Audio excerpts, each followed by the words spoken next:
Hey there. Subscribe to my channel. And also press this bell icon. So you never miss any new updates. नमस्कार दोस्तों, take info extra में आपका स्वागत है। मैं राकेश कुमार आपके लिए एक भारत का विस्तार चैप्टर पढ़े थे पिछले दिन, उसका पार्ट 2 लेकर के आया हूँ। दोस्तों, ये जो पार्ट 1 और पार्ट 2 है, यदि आप पार्ट 1 और पार्ट 2 को अच्छे तरीके से कर लेते हैं, अच्छे तरीके से वीडियो देख के नोट्स बना लेते हैं पढ़ते हुए, तो आपसे लूसेंट में 150 क्वेश्चन दिए हुए हैं, 150 या 151 क्वेश्चन दिए हुए हैं जो एग्जाम्स में पूछे हुए हैं। ये प्रीवियस पेपर के क्वेश्चन है। इसमें से आपके 135 प्लस क्वेश्चन सॉल्व होंगे, 135 प्लस क्वेश्चन सॉल्व होंगे। ये 15 क्वेश्चन सॉल्व नहीं हो सकते हैं अभी। उसके पीछे कारण ये है कि जो इस चैप्टर में दूसरे चैप्टर के कंटेंट को डाल दिया गया है, दूसरे चैप्टर के क्वेश्चंस को डाल दिया गया है। जब हम लोग हिमालय चैप्टर पढ़ेंगे, हिमालय के बाद प्रवाल, मूंगा, ये सब डिटेल में पढ़ेंगे, तो फिर जाकर के हमारा सारा क्वेश्चन सॉल्व हो जाएगा। तो दोस्तों, अभी यहाँ पे आप 135 प्लस क्वेश्चन यूं ही सॉल्व कर सकते हैं, धड़ल्ले से सॉल्व कर सकते हैं। बस आप हमारे कंटेंट को ध्यान दें, मैं जो बोल रहा हूँ आप उसे ध्यान दें, आप उसे लिखते चलें, तो आपके सारे क्वेश्चन सॉल्व हो जाएंगे। तो दोस्तों, ऐसे करके ही सारे चैप्टर के क्वेश्चन करवाए जाएंगे। ज्योग्राफी के जितने भी चैप्टर बताए जाएंगे और पॉलिटी के जितने भी चैप्टर बताए जाएंगे, तो सारे क्वेश्चंस आप सॉल्व कर सकते हैं। हमारा फोकस रहता है कि प्रीवियस पेपर के क्वेश्चंस को आप सॉल्व करते चलें। इसीलिए प्रीवियस पेपर को ध्यान में रख करके कंटेंट और सिलेबस को डाला गया है, डिजाइन किया गया है, ताकि आपसे कोई भी क्वेश्चंस छूटे ना, आने वाले समय में भी आपसे ज़्यादा से ज़्यादा क्वेश्चन सॉल्व हो। तो दोस्तों, स्टार्ट करते हैं आज का। यहीं से आते हैं, हम पढ़े थे कल कि भारत के राज्य पढ़े थे, तो कौन कौन से पड़ोसी देश भारत के राज्यों के साथ सीमा बनाती है, ये पढ़े थे। उसके बाद फिर आगे सेक्शन कंटिन्यू करेंगे हम। उसमें हम ये देखना चाहते हैं कि जो राज्य हैं वो राज्य कौन कौन से देशों के साथ सीमा बनाते हैं। जो एग्जाम्स में ज़्यादातर पूछे हुए हैं, उन राज्यों को मैं लेके आया हूँ, क्योंकि 29 राज्यों को याद करना इतना आसान नहीं है और उतना पूछता भी नहीं है। तो जो इम्पोर्टेंट्स बनते हैं वो मैं बता रहा हूँ। दोस्तों, सबसे पहले मैं बता दूं आपको कि ये जो सेक्शन है, ये वाला जो एरिया है, ठीक है, ये वाला एरिया है, ये 7 सिस्टर के नाम से जाना जाता है। कौन से? तो अरुणाचल प्रदेश, असम, नागालैंड, मणिपुर, मिजोरम, त्रिपुरा और मेघालय, ये 7 राज्य जो हैं 7 सिस्टर के नाम से या 7 बहनें नाम से जाने जाते हैं। ये 7 राज्य जो है पूरा क्षेत्रफल का, भारत के संपूर्ण क्षेत्रफल का 7% क्षेत्रफल अपना रिस्टोर करके कवर करके रखा हुआ है। ये पूरा भारत का 7% क्षेत्रफल कवर करता है। आप मैप में देख सकते हैं, अरुणाचल प्रदेश, असम, नागालैंड, ये मणिपुर, मिजोरम, ये त्रिपुरा, ये असम और ये मेघालय, ये 7 राज्य के नाम से जाना जाता है। दोस्तों, अब इसमें से जो इम्पोर्टेंट है हम उसके बारे में जानते हैं, जो एग्जाम से पूछे हुए हैं। तो इम्पोर्टेंट है दोस्तों, कौन सा? तो सिक्किम से सटे हुए कौन कौन से देश हैं, आपको लिखा हुआ मिल जाएगा। आप लिखने की चिंता ना करें, आप स्क्रीनशॉट ले लेंगे तो आपका कंटेंट तैयार होता चला जाएगा, या आप पॉज करके लिख भी सकते हैं। ये सिक्किम, देखिए दोस्तों, सिक्किम से 2 देश लगते हैं। कौन कौन से? एक तो नेपाल लगते हैं और एक भूटान लगते हैं। सिक्किम से 2 देश सटते हैं, 3 देश सटते हैं, एक नेपाल, एक चाइना, एक भूटान। सिक्किम से नेपाल, चाइना, भूटान 3 देश सीमा बना रहे हैं, और एक राज्य, भारत के राज्य जो है सिक्किम के साथ सीमा बना रहे हैं, उस राज्य का नाम है पश्चिम बंगाल। ये देखिए, यहाँ से ये पश्चिम बंगाल लंबाई में है, ये पश्चिम बंगाल भारत के साथ सीमा बना रहा है। तो सिक्किम के साथ 3 देश सीमा बनाता है और भारत का एक राज्य सीमा बनाता है। आपको ये बात याद रखनी होगी। आते हैं अगले राज्य पे। अगला सिक्किम के बाद जो है दोस्तों, जो एग्जाम से पूछा हुआ है, जो इंपॉर्टेंट है, वो है मणिपुर। मणिपुर हमारा यहाँ पे है। मणिपुर देखिए किस देश के साथ सीमा बनाता है, तो मणिपुर एकमात्र म्यांमार के साथ सीमा बना रहा है। ये देखिए, ये मणिपुर है, ये म्यांमार के साथ सीमा बनाया है। अच्छा, मणिपुर भारत के कौन कौन से राज्यों के साथ सीमा बनाता है? तो मणिपुर नागालैंड के साथ सीमा बनाता है, असम के साथ सीमा बनाता है, ये नागालैंड है, ये असम है, उसके बाद ये मिजोरम है, ठीक है। तो मणिपुर के साथ 3 राज्य सीमा बनाता है, नागालैंड, असम और मिजोरम। याद रखिए, मणिपुर के साथ, मणिपुर भारत का एक राज्य है जिसके साथ 7 सिस्टर्स वाले राज्यों में से एक राज्य आता है मणिपुर। उसमें से मणिपुर 3 राज्यों के साथ सीमा बनाता है भारत का, वो है नागालैंड, असम, ये पीला कलर का असम है, ये जो देख रहे हैं आप नागालैंड है और ये कल मिजोरम है। तो मणिपुर के साथ नागालैंड, असम और मिजोरम 3 राज्य सीमा बनाता है, ठीक है, ये हो गया। उसके बाद आता है सिक्किम, तो आप देख लिए। सिक्किम के बाद आता है असम। असम के साथ सीमा बनाने वाले देश और राज्य कौन कौन से हैं, कहाँ पे है हमारा असम, तो ये पूरा पीला कलर का जो देख रहे हैं असम है। असम के साथ जो सीमा बनाता है तो ये देखिए दोस्तों, भूटान सीमा बनाता है। यदि देश की बात करें, अंतर्राष्ट्रीय देश की बात करें, तो असम के साथ भूटान सीमा बनाता है। बांग्लादेश सीमा बनाता है, ये देखिए ये बांग्लादेश सीमा बना रहा है, ये भूटान सीमा बना रहा है। और बात करें राज्यों की, तो असम के साथ जो राज्य सीमा बनाता है वो वेस्ट बंगाल है, देखिए ये वेस्ट बंगाल सीमा बना रहा है असम के साथ, पहला। दूसरा मेघालय सीमा बना रहा है। तीसरा सीमा असम के साथ बना रहा है मणिपुर। चौथा सीमा बना रहा है नागालैंड। पांचवा अरुणाचल प्रदेश, ठीक है। ये असम के साथ सीमा बनाने वाले राज्य हैं, ठीक है। उसके बाद आता है दोस्तों असम के बाद आता है बंगाल, ये हमारा वेस्ट बंगाल है। वेस्ट बंगाल के साथ सीमा बनाने वाले राज्य कौन से हैं, तो वेस्ट बंगाल के साथ सीमा बनाने वाले राज्य जो हैं ये है आपका, वेस्ट बंगाल के साथ सीमा बनाने वाले राज्य हैं बांग्लादेश, नेपाल और भूटान। 3 देश हैं जो वेस्ट बंगाल के साथ सीमा बना रहे हैं, ठीक है, बांग्लादेश, नेपाल और भूटान। तो राज्यों की बात करें वेस्ट बंगाल के साथ कौन कौन से राज्य सीमा बना रहे हैं, तो सिक्किम, असम, मेघालय, ठीक है, सिक्किम, असम, मेघालय नहीं बना रहा है, मेघालय सीमा नहीं बना रहा है, सिक्किम, असम और ये बिहार, उसके बाद ये झारखंड, उसके बाद ये उड़ीसा। ये देखिए 1 2 3 4 5 राज्य जो है आपका वेस्ट बंगाल के साथ सीमा बना रहा है। ये सारा लिखा हुआ आपको मिल जाएगा, आप बस ध्यान दें। मिजोरम के साथ कौन कौन से राज्य सीमा बनाता है, तो मिजोरम के साथ सीमा बनाने वाले राज्यों में से है, देखिए ये मिजोरम है, जैसे त्रिपुरा हो गया, ये असम हो गया, उसके बाद ये मणिपुर हो गया। ये मिजोरम के साथ सीमा बनाने वाले राज्यों में से कौन से हो गए, त्रिपुरा, असम और मणिपुर, ठीक है। मिजोरम के साथ 3 राज्य सीमा बनाता है। और देश की बात करें तो मिजोरम के साथ 2 देश सीमा बना रहा है, एक बांग्लादेश और एक म्यांमार, ठीक है। मिजोरम के साथ बांग्लादेश और म्यांमार, ये इधर बांग्लादेश है, ये म्यांमार है। मिजोरम, ये मिजोरम है। 2 देश सीमा बनाता है और 3 राज्य मिजोरम के साथ सीमा बनाता है। तो आपको ये बात याद रखनी होगी। कुछ इंपॉर्टेंट शहर है दोस्तों, वो मैं आपको बता दे रहा हूं कि दार्जिलिंग वेस्ट बंगाल में आता है, ठीक है। दार्जिलिंग जो है वेस्ट बंगाल में आता है। माउंट आबू राजस्थान में आता है। कोडाईकनाल ये तमिलनाडु में आता है। कोयली गुजरात का शहर है। न्यूमालीगढ़ असम का शहर है। मनाली तमिलनाडु का शहर है। फिर से देखिए, ये पूछा हुआ एग्जाम में, शहर का नाम दे देगा और आपसे पूछेगा कि कौन सा शहर कहाँ पर है। कहता है माउंट आबू राजस्थान का शहर है। कोडाईकनाल तमिलनाडु का शहर है। कोयली गुजरात का शहर है। न्यूमालीगढ़ असम का शहर है और मनाली तमिलनाडु का शहर है। मणिपुर की सीमा से लगने वाले राज्य यहाँ पे लिखा हुआ है, जो भी आपने मैप में देखा। मणिपुर की सीमा से लगने वाले राज्य हैं नागालैंड, असम, मिजोरम। सिक्किम की सीमा से लगने वाले हैं नेपाल, भूटान, चीन और देश एक राज्य है वेस्ट बंगाल। राजस्थान की सीमा से लगने वाले राज्य हैं Punjab, Haryana, UP, MP, Gujarat. Punjab, Haryana, UP, Madhya Pradesh, Gujarat. Assam की सीमा से लगने वाले देश हैं, असम की सीमा से लगने वाले राज्य नहीं, देश हैं। कौन कौन से देश हैं, तो बांग्लादेश और भूटान। राज्य की बात करें तो असम की सीमा से लगने वाले राज्य हैं अरुणाचल प्रदेश, नागालैंड, मणिपुर, ये मणिपुर है, मिजोरम है, त्रिपुरा है, मेघालय है। आप मैप में देख चुके हैं, आप मैप में देख लीजिए जैसे मैं बताया वो देखने के लिए।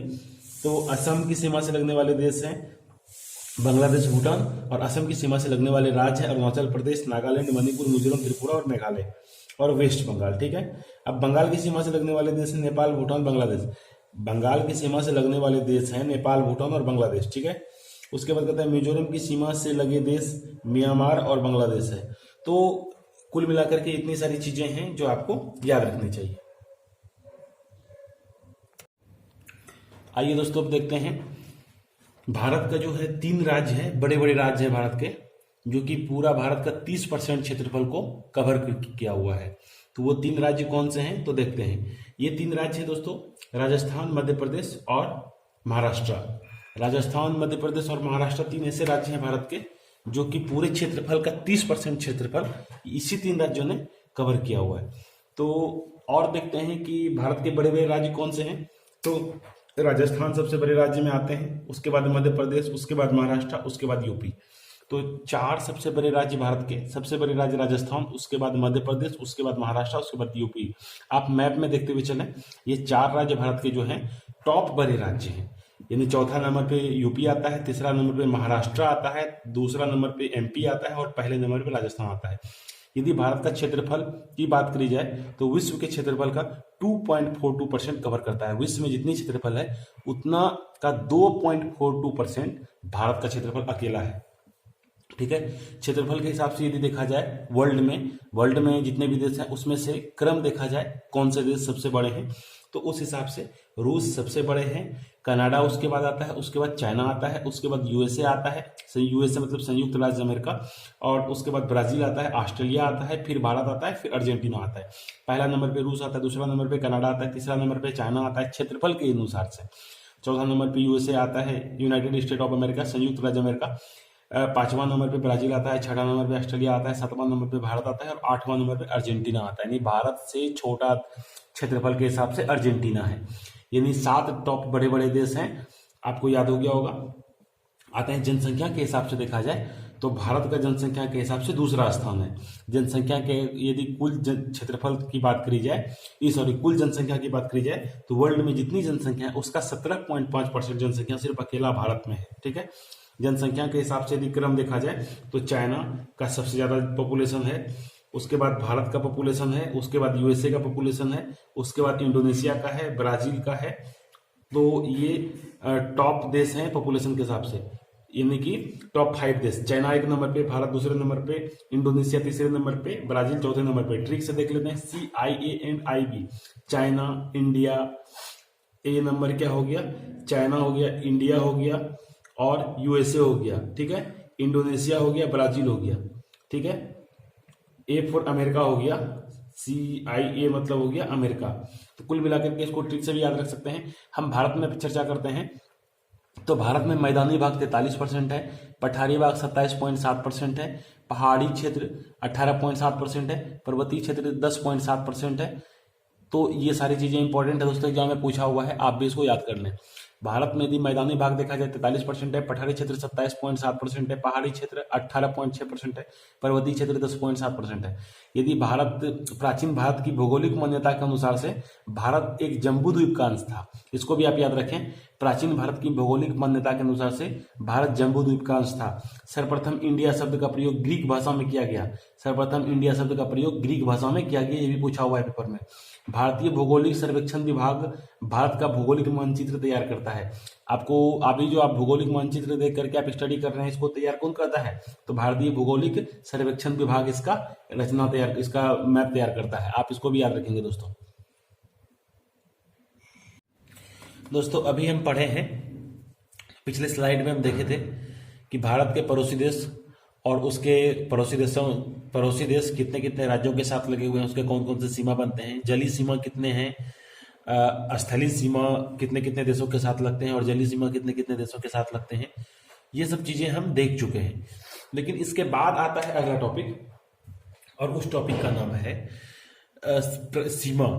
कौन कौन से सीमा होते हैं। जैसे यदि हम आपको कहें देश का केवल देश की सीमा तक ही अधिकार नहीं रहता, ये हमारा भारत देश है तो भारत देश का अधिकार ही सिर्फ इसी सीमा तक नहीं है। ठीक है, ये अधिकार कुछ समुद्री क्षेत्रों में भी भारत का या कोई भी कंट्री जो कि समुद्री क्षेत्रों के करीब में रहता है उसे यहाँ पे अधिकार दिया जाता है। ठीक है, तो आपको पता है कि ये अरब सागर है, यहाँ पे ये बंगाल की खाड़ी है। खाड़ी किसे कहते हैं, जो तीनों ओर से भूभाग से घिरे होते हैं उसे खाड़ी कहते हैं। और ये हिंद महासागर है, तो ये तीनों ओर जल ही जल है भारत के। तो दोस्तों यहाँ पे देखा जाए तो भारत का अधिकार सिर्फ यहीं तक नहीं है, बल्कि भारत का कुछ शर्तों के साथ, समझौतों के साथ भारत का अधिकार समुद्री क्षेत्र में भी है। ठीक है, तो इसे दरअसल अधिकार दिया कब गया था, तो इसे अधिकार 1982 में दिया गया था। किसके तहत दिया गया था, तो एक कमेटी थी UNCLOS, मतलब United Nation conservation United Nation conservation on the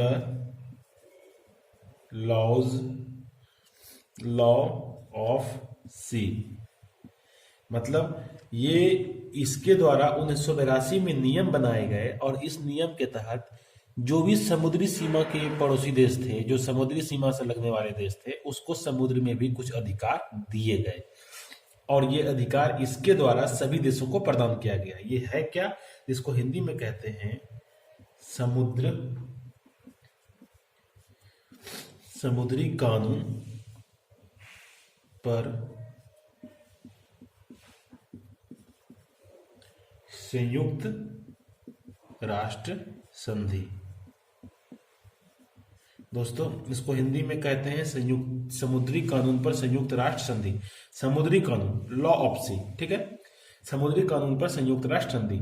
इसी के द्वारा 1982 ईस्वी में सभी देशों को अधिकार दिया गया और इसके तहत सभी देशों को समुद्र में कुछ अधिकार दिए गए। लेकिन वो अधिकार जो है, इसके लिए 3 सीमा का निर्धारण किया गया। 3 सीमा का निर्धारण किया गया, 3 सीमा का, ठीक है। वो 3 सीमा कौन कौन से हैं? तो पहला सीमा है प्रादेशिक समुद्री सीमा। एग्जाम्स में क्वेश्चंस आते हैं, प्रादेशिक समुद्री सीमा, ठीक है। इसका क्या शर्त है वो हम बताएंगे आगे। दूसरा दिया अविच्छीय मंडल या संलग्न क्षेत्र। इसको इंग्लिश में कहते हैं दोस्तों कॉन्टिगुअस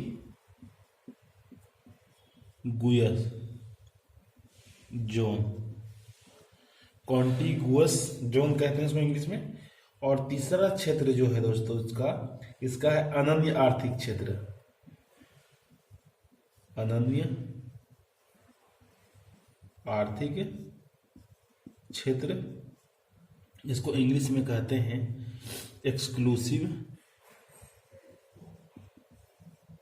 एक्सक्लूसिव इकोनॉमिक जोन, ठीक है। ये 3 क्षेत्र बनाए गए और तीनों के लिए अलग अलग शर्त रखे गए। अलग अलग शर्तों पर समझौता हुआ और उसके लिए समझौता ज्ञापन पर साइन हुआ। तो दोस्तों ये तीनों है। अब हम बारी बारी से पढ़ते हैं। पहला है प्रादेशिक समुद्री सीमा, इसको पढ़ते हैं। क्या है ये प्रादेशिक समुद्री सीमा? तो पहला है प्रादेशिक समुद्री सीमा। दोस्तों प्रादेशिक समुद्री सीमा के लिए पहले हमें एक कंसेप्ट जानना होगा। ये जो भारत है, ये भारत की जो सीमा है, यदि आप मैप में देखेंगे या फिर उसे नजदीक से देखेंगे, जूम करके देखेंगे, तो वो आपको ऐसा ऐसा दिखेगा, ऐसा टाइप का है, ठीक है। तो इसी टाइप को, इससे तो कोई सीमा मेजरमेंट करने में प्रॉब्लम हो जाती थी। तो इसके लिए क्या किया गया, एक आधार रेखा का निर्धारण किया गया, जो सबको टच करते हुए एक ऐसा रेखा का निर्धारण किया गया जो कि उसी को रिफरेंस लिया गया। ऐसे करके एक आधार रेखा का निर्धारण किया गया, इसको कहा गया आधार रेखा। ये क्या कहा गया, आधार रेखा। चूंकि इसी रेखा से अब जो हमारा पहला सीमा प्रादेशिक सीमा होगा उसका निर्धारण होगा, इसीलिए यहां पर एक आधार रेखा बनाया गया। आधार रेखा के अंदर में जो जल फंसे हुए होते हैं, ये जो जल होते हैं, इसे, इस जल को आंतरिक जल कहा गया। आप इसको नोट करते चलें, इसको क्या कहा गया, आंतरिक जल, ठीक है। और अब यहां से ये जो भारत है, ठीक है, इसको नोट कर लीजिए। अब देखते हैं यहां पे, तो भारत का ये जो आधार सीमा है, मान लेते हैं कि आधार सीमा है, ठीक है, आधार रेखा है ये।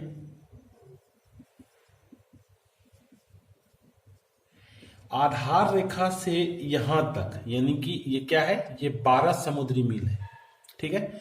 आधार रेखा से 12 समुद्री मील तक को प्रादेशिक सीमा कहा गया।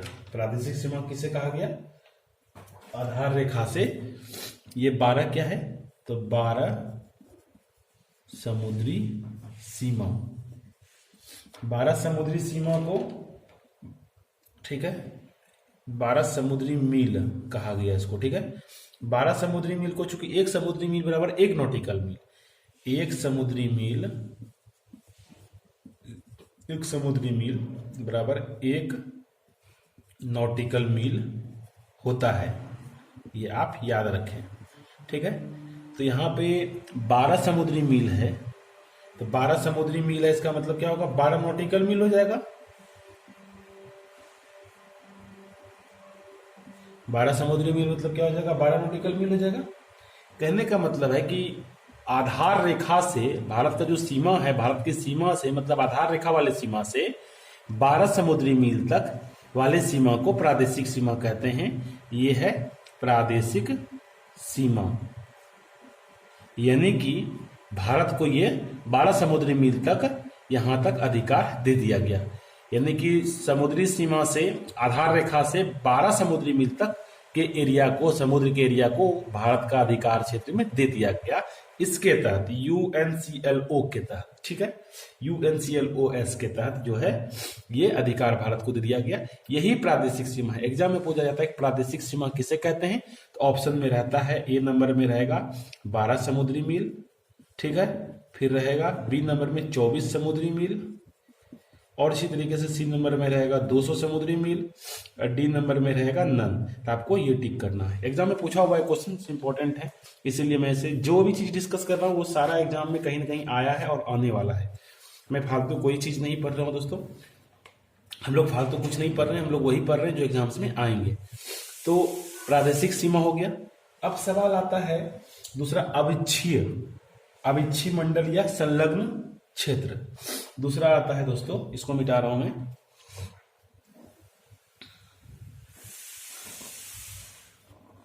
दूसरा आता है अविच्छीय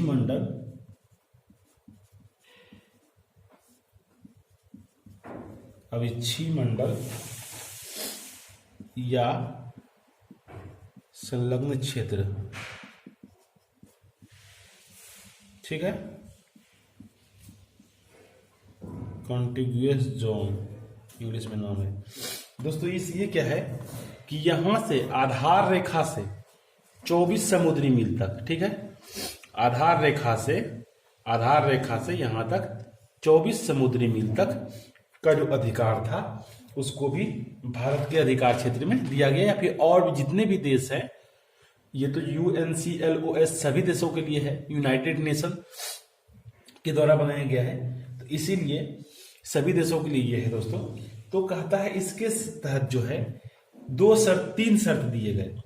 जो पहले तो देखा जाए कि आधार रेखा से यानी भारतीय सीमा से 24 समुद्री मील तक, 24 समुद्री मील तक ये अविच्छीय मंडल कहा जाएगा, यानी भारतीय सीमा से आधार रेखा से 24 समुद्री मील तक को अविच्छीय मंडल और संलग्न क्षेत्र के अंतर्गत माना जाएगा। आप नोट करते चले। आपको पता है कि 1 समुद्री मील बराबर 1 नॉटिकल मील बराबर 1 नॉटिकल मील बराबर कितना होता है, 1.8 मील। ये भी आप नोट कर लें, याद रखें। तो इसके तहत 3 शर्त दिए गए। जो अविच्छीय मंडल होते हैं या संलग्न क्षेत्र जो होते हैं, इसके तहत 3 शर्त, 3 नियम दिए गए, 3 कंडीशन रखे गए। क्या कंडीशन है? तो पहले साफ सफाई का अधिकार मिला, ठीक है, साफ सफाई का अधिकार मिला पहला, और दूसरा अधिकार मिला सीमा शुल्क की वसूली का अधिकार।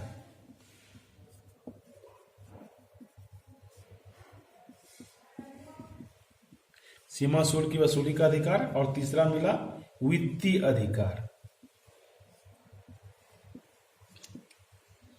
यानी कि ये जो प्रादेशिक अविच्छीय मंडल है या संलग्न क्षेत्र है, तो इस क्षेत्र में यदि कोई विदेशी जहाज आ जाता है तो भारत को उससे सीमा वसूलने का, टैक्स वसूलने का पूरा अधिकार है। पहला चीज हो गया सीमा शुल्क वसूली। दूसरा साफ सफाई का अधिकार, यानी कि प्रादेशिक अविच्छीय मंडल के अंदर या संलग्न क्षेत्र के अंदर, यानी 24 समुद्री मील के अंदर, यानी 24 नॉटिकल मील के अंदर, यदि ये जो एरिया पूरा है समुद्री वाला, इसको साफ सफाई करने का पूर्ण अधिकार भारत के पास है। भारत को ये भी अधिकार मिला। ठीक है। तीसरा है वित्तीय अधिकार, फाइनेंशियल अधिकार। ये अधिकार भी जो है भारत को मिला। कुल मिला करके आपको ये समझ में आ गया होगा विच्छी मंडल। अब आते हैं दोस्तों अगले पे। तीसरा है हमारा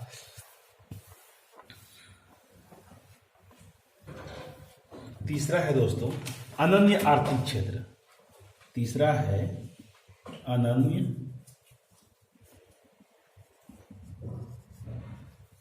आर्थिक क्षेत्र। तीसरा अनन्य आर्थिक क्षेत्र है। इसको इंग्लिश में कहते हैं एक्सक्लूसिव इकोनॉमिक जोन। इसको यहां पे लिख लें, एक्सक्लूसिव इकोनॉमिक जोन। ये क्या होता है देखते हैं इसको। दोस्तों यहां से आधार रेखा से 200 समुद्री मील तक, आधार रेखा से ये जो है आधार रेखा से 200 समुद्री मील, 200 समुद्री मील तक के क्षेत्र को, 200 समुद्री मील तक के या 200 नॉटिकल मील तक के क्षेत्र को अनन्य आर्थिक क्षेत्र कहा गया। 200 समुद्री मील तक के क्षेत्र को क्या गया? अनन्य आर्थिक क्षेत्र कहा गया। इसके तहत जो कंडीशन रखा गया, अनन्य आर्थिक क्षेत्र में क्या कर सकते हैं आप, तो अनन्य आर्थिक क्षेत्र में जो कंडीशन रखा गया वो रखा गया कि ये समुद्र तो आपका पूर्ण रूप से नहीं है, लेकिन आप समुद्री संसाधन का दोहन कर सकते हैं। पहला लिख सकते हैं समुद्री संसाधनों का दोहन।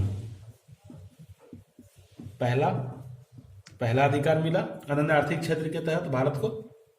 दूसरा अधिकार मिला नए द्वीपों का निर्माण।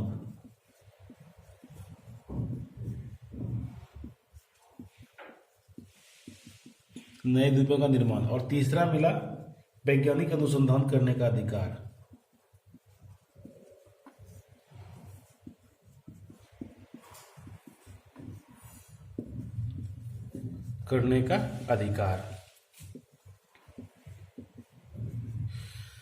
दोस्तों समुद्री संसाधनों का दोहन, आपको पता है कि समुद्र के अंदर ही ज्यादातर खनिज पदार्थ मिलते हैं। अभी हम मुंबई हाई पढ़ेंगे और इसके अलावा कहाँ कहाँ पे समुद्र पाए जाते हैं वो सब भी पढ़ेंगे। तो वहां पे हम देखेंगे कि समुद्र से कैसे पेट्रोलियम प्राप्त की जाते हैं, उसके बारे में डिटेल से पढ़ेंगे अगले चैप्टर में। जैसे जैसे चैप्टर आएगा हम उस चैप्टर में डीपली आपको बताएंगे, मैप के माध्यम से बताएंगे ताकि आपको याद हो जाए।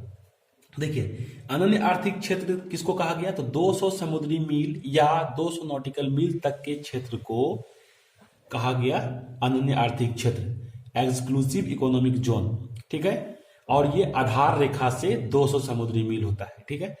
तो इसके तहत अनन्य आर्थिक क्षेत्र के तहत 3 कंडीशन दिए गए। 3 कंडीशन के तहत इसको अधिकार दिया गया। 3 कंडीशन कौन सा है, तो पहले समुद्री संसाधनों को दोहन करने का अधिकार दिया गया। जो भी पेट्रोलियम निकलेगा, जो भी खनिज पदार्थ निकलेगा वो सब आपका हो जाएगा, मतलब भारत का हो जाएगा, भारत को ऐसा अधिकार मिला। दूसरा नए द्वीपों का निर्माण, यदि कोई द्वीप दिखता है 200 समुद्री मील के अंदर में तो वो भारत का द्वीप, मतलब भारत उस नए द्वीपों का निर्माण कर सकता है, वहां पे लोगों को बसा सकता है, ये अधिकार मिला।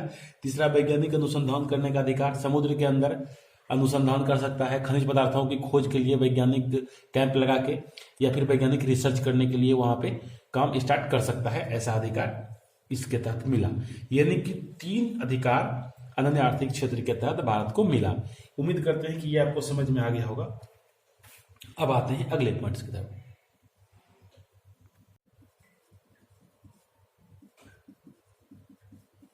ये एरिया भारत का तमिलनाडु है, ये जो है श्रीलंका है। तो आप देख रहे हैं कि ये जो निकला हुआ है त्रिभुजाकार टाइप का, ये त्रिभुजा टाइप का जो निकला हुआ है ये एक तरीके से द्वीप है। द्वीप किसे कहते हैं, जो तीनों ओर से, मतलब चारों ओर से पानी से घिरा हुआ है। ये देखिए एरिया पानी से घिरा हुआ है। तो ठीक है, अब देखते हैं यहाँ पे, इसको देखने से पहले हम बात करते हैं जल संधि की। दोस्तों जो दोनों, इधर है आपका बंगाल की खाड़ी, ये एरिया है बंगाल की खाड़ी, और ये एरिया है मन्नार की खाड़ी। ये है मन्नार की खाड़ी, ठीक है। तो इधर अरब सागर है और ये नीचे हिंद महासागर है। तो देखिए यहाँ पे होता क्या है कि बंगाल की खाड़ी है, मन्नार की खाड़ी है, और यहाँ पे अब हम बात करते हैं जल संधि की। भारत और श्रीलंका के बीच में एक जल संधि है, ठीक है। तो जल संधि किसे कहते हैं? तो दोस्तों जल संधि का डेफिनेशन है कि सकरा जलीय रेखा जो बड़ी जल राशि को जोड़ता है। ये देखिए इधर भी जल राशि है, इधर भी जल राशि है, और एक सकरा जलीय रेखा है, इसे ही पाक जल संधि कहते हैं, ठीक है। इसे ही पाक जल संधि कहते हैं।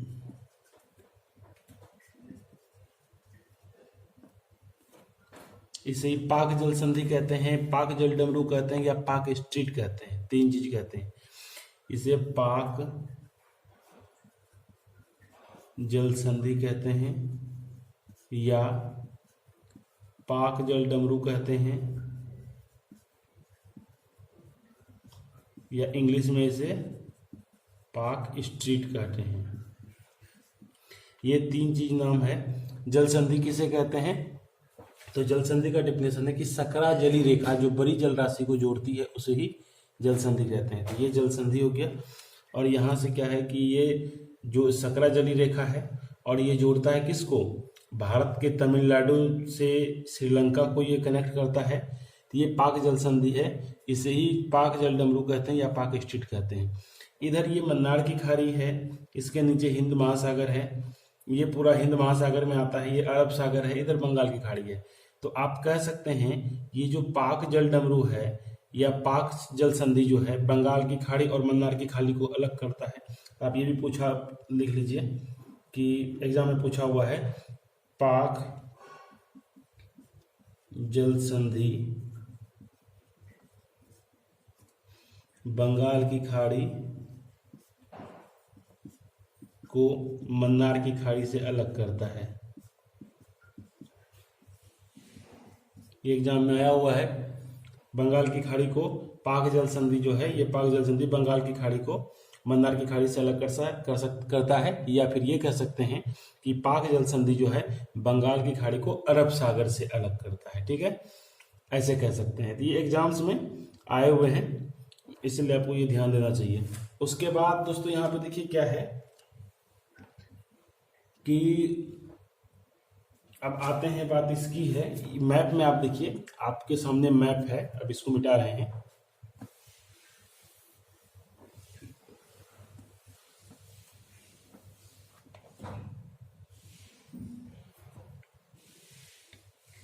ये देखिए, अब आइए मैप में देखते हैं। अब बात आती है चैनल की। तो चैनल किसे कहते हैं? तो दोस्तों दो द्वीपों के मध्य से जो सकरा समुद्र होता है उसे ही चैनल कहते हैं। जैसे मान लेते हैं कि ये द्वीप है, यहाँ पर कोई द्वीप है, ये द्वीप है, तो दो द्वीपों के मध्य से जो सकरा समुद्र होता है उसे चैनल कहते हैं। अब जैसे कि यहाँ पर द्वीप है, यहाँ भी द्वीप है, भारत के यहाँ भी ये सब द्वीप है, ठीक है। तो दो द्वीपों के मध्य में जो सकरा समुद्र होता है उसे हम लोग क्या कहते हैं? चैनल कहते हैं। चैनल तीन तरह के बनाए गए हैं, 8 degree channel, 9 degree channel, 10 degree channel. हम इसके बारे में पढ़ेंगे, लेकिन इससे पहले हम थोड़ा सा तमिलनाडु पर ध्यान दें। तमिलनाडु में क्या क्या है जो एग्जाम्स में पूछे जाते हैं, पंबन द्वीप, धनुषकोडी, ये सब चीज़ें हमें जानना चाहिए। तो दोस्तों यहाँ पे देखते हैं हम कि मैप में यदि देखा जाए तो इस एरिया में, ये जो एरिया है यहाँ पे आपका है पंबन चैनल, यहाँ पे है पंबन चैनल, ठीक है। ये पंबन चैनल है। ये देखा जाए तो ये भारत का नक्शा ये है, लेकिन ये त्रिभुजाकार, आप मैप देखेंगे तो ये त्रिभुजाकार जो निकला हुआ है, यहीं से पंबन चैनल गया हुआ है, ठीक है। पंबन चैनल हो गया। उसके बाद इसके आगे जब आते हैं तो इसके आगे यहाँ पर रामेश्वरम है, यहाँ पे रामेश्वरम है, यहाँ पे रामेश्वरम है। उसके बाद यहाँ पे आप और आगे आएंगे, ये वाला एरिया यहाँ पे धनुषकोडी है। हालांकि इतना मेरा बनाया हुआ इस टाइप से है, मैप में आप देख सकते हैं ये एरिया जो है धनुषकोडी है, ये एरिया धनुषकोडी है। ठीक है, तो कहने का मतलब है कि आप ऐसे समझ सकते हैं इसको कि धनुषकोडी जो है ये पंबन द्वीप पर है, ये पंबन द्वीप ही कहलाया, पंबन द्वीप पर है। यहीं से जो है राम सेतु का जो है राम सेतु आरंभ होता है और श्रीलंका के तिलैया मन्नार तक, ठीक है, श्रीलंका के तिलैया मन्नार तक एक द्वीप है श्रीलंका में, तिलैया मन्नार, वहां तक ये राम सेतु जाता है। यानी कि ये जो आपका राम सेतु है, राम सेतु आपने सुना होगा, ये राम सेतु जो है आपका श्रीलंका कहाँ से शुरू होता है, तो पंबन द्वीप से शुरू होता है। ठीक है, राम सेतु जो है शुरू हो जाता है पंबन द्वीप से, और श्रीलंका का तिलैया मन्नार एक जगह है, तिलैया मन्नार द्वीप है, वहां तक ये राम सेतु जाता है। तो आपको ये चीज समझ में आ गया। अब राम सेतु को ही आदम का पुल कहा जाता है।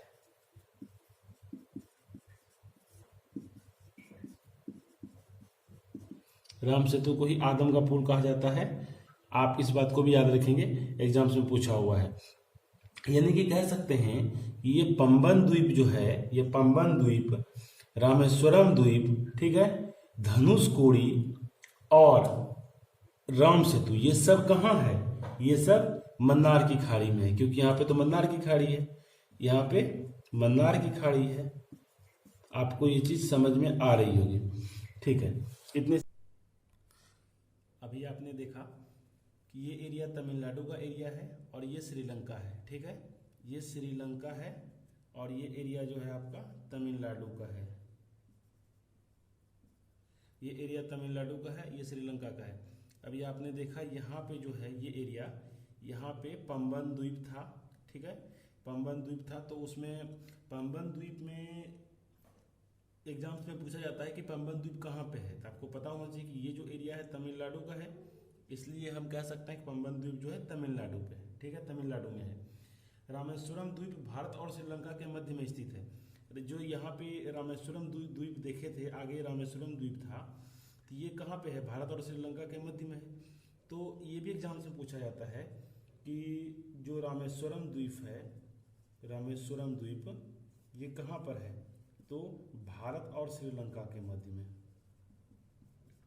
भारत और श्रीलंका के मध्य में। आप लोग नोट करते चलिए, एग्जाम से पूछा हुआ है। ठीक है, उसके बाद जो आदम का पुल है, जो राम सेतु है, जिसे आदम का पुल कहते हैं, ये भी कहाँ पे है, भारत और श्रीलंका के मध्य में ही है। जो आदम का पुल है, जिसे राम सेतु कहते हैं, आदम का पुल, ये भी भारत और श्रीलंका के मध्य में है।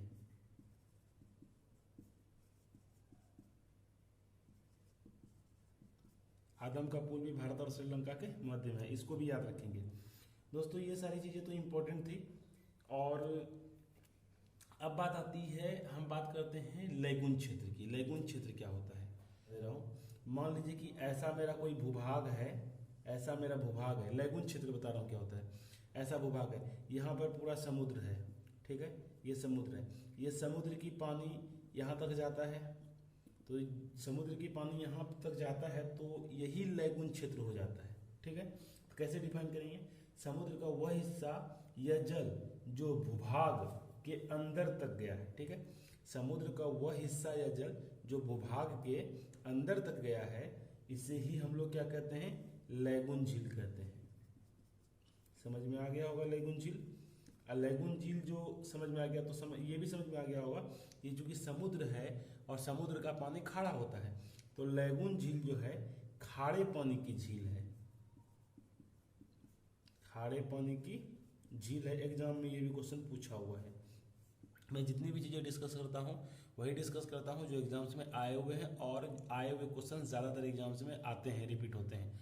तो इसलिए पहले आए हुए क्वेश्चंस को तो पढ़ना ही पढ़ना है 100%, इसके साथ कुछ नई चीज़ों को पढ़ना है। तो ठीक है दोस्तों, लैगून झील खारे पानी की झील है। देखिए केरला में लैगून झील को कयाल झील कहा जाता है। ये भी एग्जाम से पूछा हुआ है। केरल में लैगून झील को कयाल झील कहा जाता है। याद होगा, समझ में आएगा, ठीक है। केरल में लैगून झील को कयाल झील कहते हैं। इस बात को भी आप याद रखने की कोशिश करें। न्यू मूर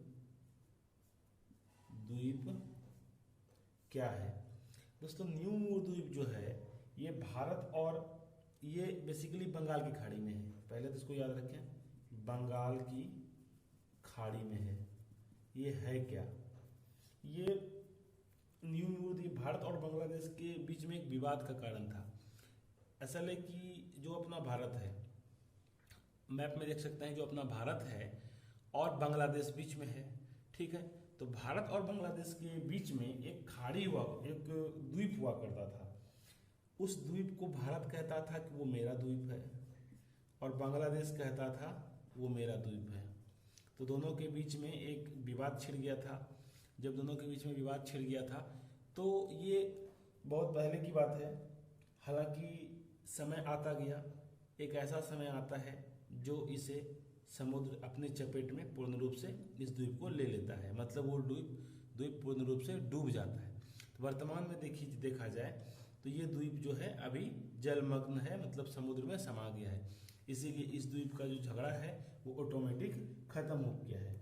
तो यानी कि आपको सिर्फ ये जानना है इसमें कि जो न्यू मूर द्वीप है, ये न्यू मूर द्वीप भारत और बांग्लादेश के बीच में विवाद का कारण था। हालांकि अब यह द्वीप नहीं रहा, खत्म हो चुका है। बस एग्जाम में सिर्फ इतना पूछता है कि न्यू मूर द्वीप जो है किसके बीच में विवाद का कारण था, तो आपको याद रखना है भारत और बांग्लादेश।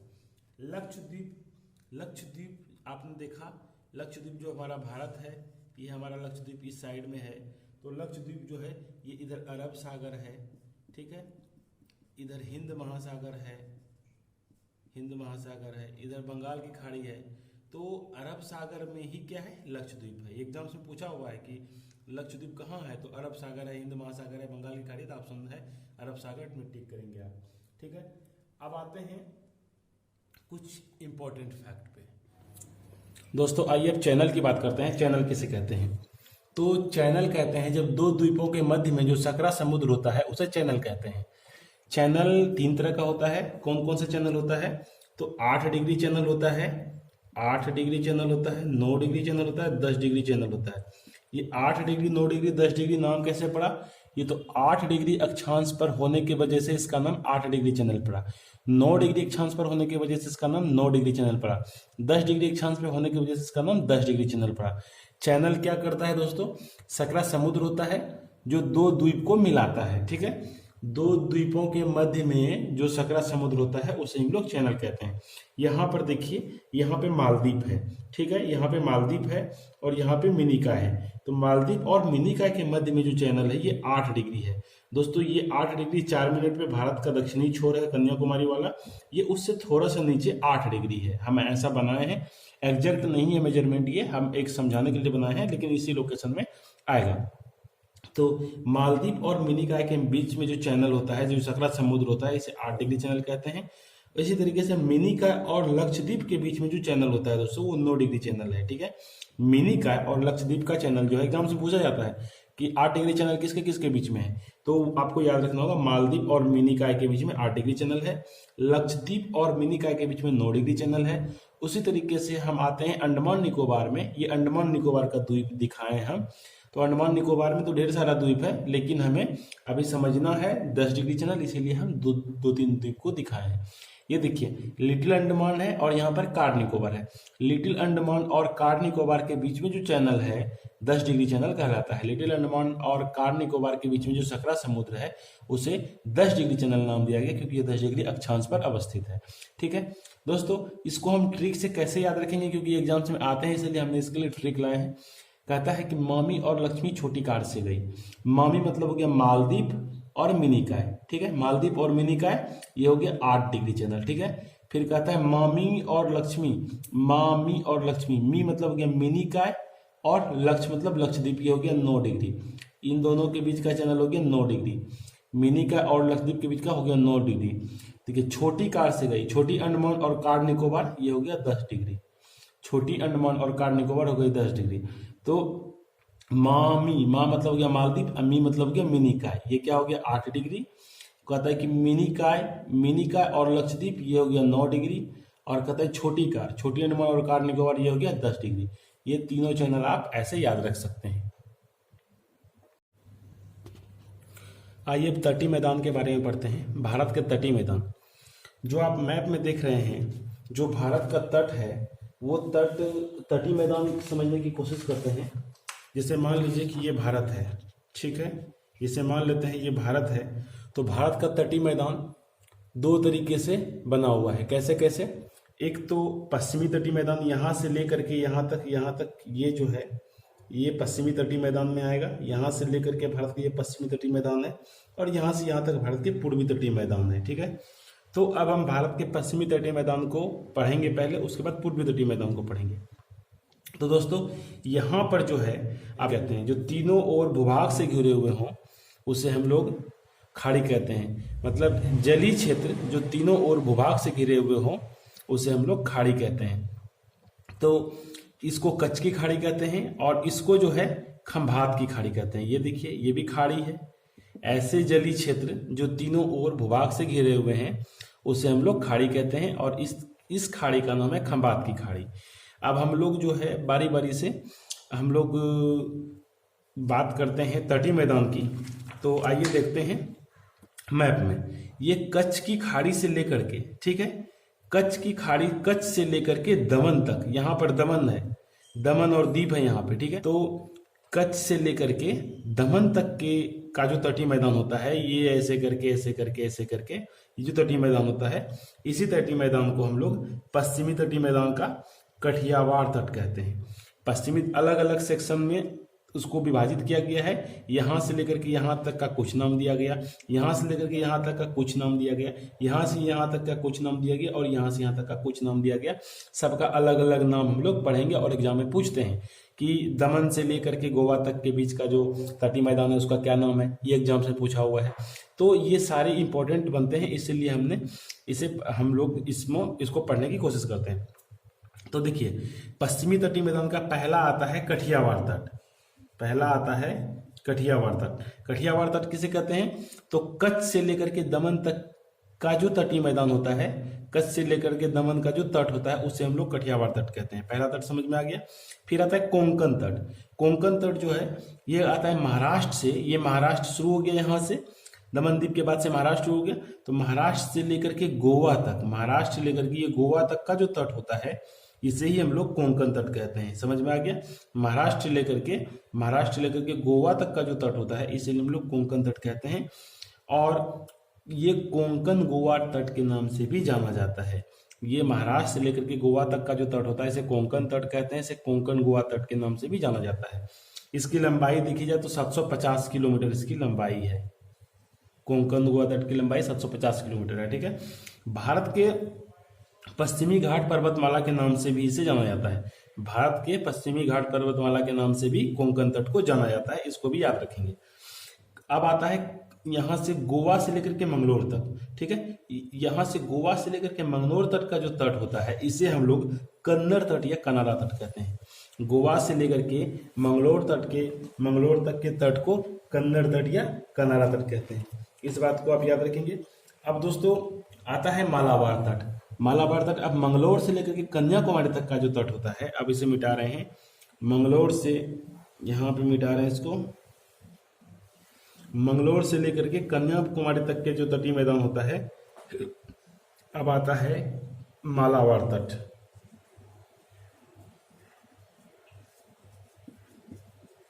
ये कहाँ से? मंगलोर से लेकर के कन्याकुमारी तक। मंगलोर से लेकर के कन्याकुमारी तक के तटीय मैदान को क्या नाम दिया गया? मालाबार तट। मालाबार तट का अधिकांश हिस्सा ये केरल में है। ये जो देख रहे हैं हिस्सा ये केरल में है। मालाबार तट का अधिकांश हिस्सा जो है ये केरल में है। ये भारत का पश्चिमी हिस्सा है, पूर्वी हिस्सा अभी नहीं बना है। जब पूर्वी हिस्सा पढ़ेंगे तो पूर्वी हिस्सा बताएंगे। ये भारत का पश्चिमी हिस्सा है मंगलौर से लेकर के कन्याकुमारी तक का जो तट है इसे हम लोग मालाबार तट कहते हैं। मालाबार तट का अधिकांश हिस्सा केरल में आता है, अतः इसे केरल तट के नाम से भी जाना जाता है। समझ में आ गया? फिर से एक बार रिपीट करते हैं। ये भारत का पश्चिमी तटीय मैदान है, ये भारत का पश्चिमी है। आप मैप में देखिए, ये भारत का पश्चिमी हिस्सा है। तो भारत का जो है यहाँ पे खाड़ी पहले जानना पड़ेगा। खाड़ी किसे कहते हैं? तो ऐसा जल जो तीनों ओर से भूभाग से घिरे हुए हों, ठीक है, उसे खाड़ी कहते हैं। तो ये कच्छ की खाड़ी है, ये वाला जो है एरिया कच्छ की खाड़ी कहलाता है। ये वाला एरिया देखिए, ये भी तीनों ओर से जल से घिरा हुआ है, एक भूभाग, दो भूभाग और तीसरा, ये तीनों ओर जल से घिरा हुआ है, इसीलिए इसको हम लोग खंबात की खाड़ी कहते हैं। कच्छ से लेकर के दमन और दीप, ठीक है, दमन और दीप है यहाँ पे। कच्छ से लेकर के दमन और दीप तक, इसकी राजधानी सिलवासा है, दमन द्वीप की राजधानी सिलवासा है, ये भी एग्जाम में पूछा हुआ है, ठीक है। तो कच्छ से लेकर के दमन तक का जो मैदान होता है उसे हम लोग कठियावाड़ तट कहते हैं। और उसके बाद आता है यहाँ से दमन से, ठीक है, उसके बाद अगला आता है कोंकण तट। तो कोंकण तट कहता है महाराष्ट्र से लेकर के गोवा तक के क्षेत्र को जो है, महाराष्ट्र से लेकर के गोवा तक के क्षेत्र को जो है हम लोग इसको कहते हैं कोंकण तट, ठीक है। कोंकण तट, इसे गोवा तट, सॉरी कोंकण तट इसका नाम है, इसको कोंकण गोवा तट भी कहते हैं, क्योंकि कोंकण से लेकर के ये महाराष्ट्र से लेकर के गोवा तक है, इसलिए कोंकण गोवा तट भी इसका नाम दिया गया। इसकी लंबाई की बात करी जाए तो इसकी लंबाई 750 किलोमीटर है और इसे भारत की पश्चिमी घाट पर्वतमाला के नाम से भी जाना जाता है। फिर गोवा से लेकर के मंगलोर तक के का जो तट होता है, गोवा से लेकर के मंगलोर तक के तट को नाम दिया गया कन्नड़ तट या कनारा तट, ठीक है। फिर आता है मंगलोर से लेकर के कन्याकुमारी तक के, कन्याकुमारी ये केरला में, ये केरल का हिस्सा है और ये तमिलनाडु यहाँ पर है, ठीक है। इसके बाद ये वाला हिस्सा तमिलनाडु आता है, ये कन्याकुमारी तमिलनाडु में आता है। तो केरल से लेकर के, मंगलोर से लेकर के कन्याकुमारी तक का जो तट होता है उसका नाम मालाबार तट दिया गया। और मालाबार तट का अधिकांश हिस्सा केरल में आता है, चूंकि ये मंगलोर को छोड़ दिया जाए और कन्याकुमारी को छोड़ दिया जाए तो अधिकांश हिस्सा केरल में आता है, इसीलिए इसका नाम जो है केरल तट के नाम से भी इसको जानते हैं।